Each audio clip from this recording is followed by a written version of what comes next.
Ok, le chapitre 1116 de One Piece est sorti, il s'appelle Conflit et nous raconte la suite de cette histoire que nous conte Vegapunk par rapport au siècle oublié. Le chapitre commence avec la suite de l'histoire de Vegapunk par rapport au siècle oublié.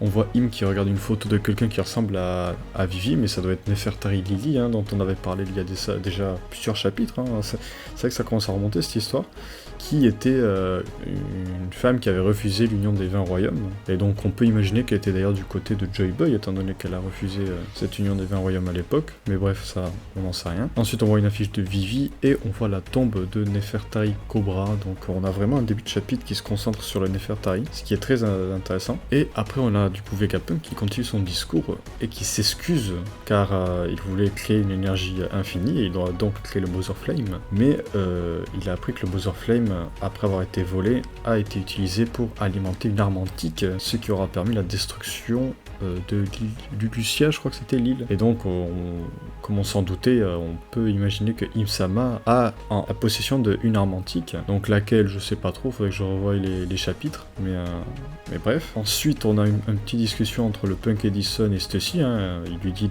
à Stussy qu'elle peut partir, et Stussy veut libérer Kaku, et on apprend, enfin on s'en doutait, que Vegapunk dit à Stussy Edison, dit à Stussy, il la félicite et qu'il la remercie parce que pour elle, les deux camps étaient des amis, les Kaku et Lucci, c'était des amis à elle, quoi. Et elle a dû choisir un camp, donc elle a choisi le camp de Vegapunk, et donc Edison la remercie. On a aussi une petite info par rapport à Joy Boy et les armes antiques. Apparemment, il se serait assuré d'avoir transmis les 3 armes antiques, enfin de faire en sorte qu'elles se transmettent de génération en génération. Et donc cette phrase elle est intéressante parce que du coup, là où on nous explique que c'était l'équipe de Joy Boy contre les 20 royaumes, donc on sentait qu'il y avait un déséquilibre, on peut se douter, enfin on peut imaginer que Joy Boy avait les 3 armes antiques, ce qui expliquerait pourquoi les 20 royaumes en auraient appris Joy Boy. Et si jamais Joy Boy avait les armes antiques, et qu'on sait que c'est Vegapunk nous dit que c'est les humains qui ont fait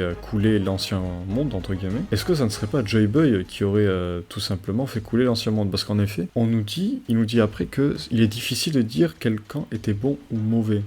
Donc ça veut dire que dans les deux camps, il y a du bon et du mauvais. En plus de ça, on voit dans le chapitre Sengoku et d'autres gens de la marine réagir à ce que dit Vegapunk, et ils sont censés savoir. Les hauts placés de la marine sont censés savoir. Et on sait que dans la marine, il n'y a pas que des bons, il n'y a pas que des bonnes personnes, mais il y a aussi pas que des mauvaises personnes. Donc je trouverais ça bizarre que des gens qui connaissent ce qui s'est passé, comme Sengoku par exemple, continuent à travailler pour la marine, alors qu'ils savent que c'est mauvais. Donc il doit forcément y avoir du bon dans le mauvais et inversement. Bref.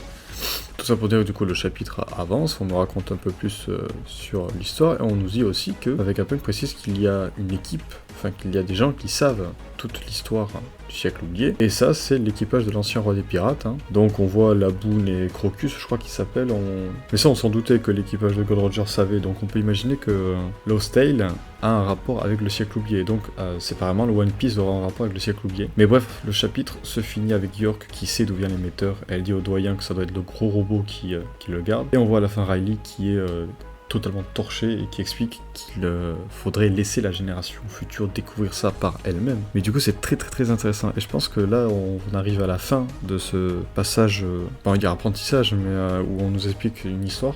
Je pense qu'il va rester encore 2-3 chapitres, et très hâte de voir cette histoire, parce que ça me paraîtrait bizarre que Joy Boy soit full dans le bon, et la marine, les 20 royaumes, full dans le mauvais. Donc à mon avis, il doit y avoir un côté de... Dans les deux côtés, il y a des bonnes raisons et des mauvaises raisons, mais il faut faire un choix, et il faut faire des sacrifices. À mon avis, il y aura quelque chose comme ça. J'aimerais que ça soit ça, mais hâte de voir ce que Oda nous prépare. Moi, je vous dis à la semaine prochaine. Merci pour votre attention. L'abonnement, le like ferait plaisir. N'hésitez pas à passer sur Twitch, et je vous dis bye bye.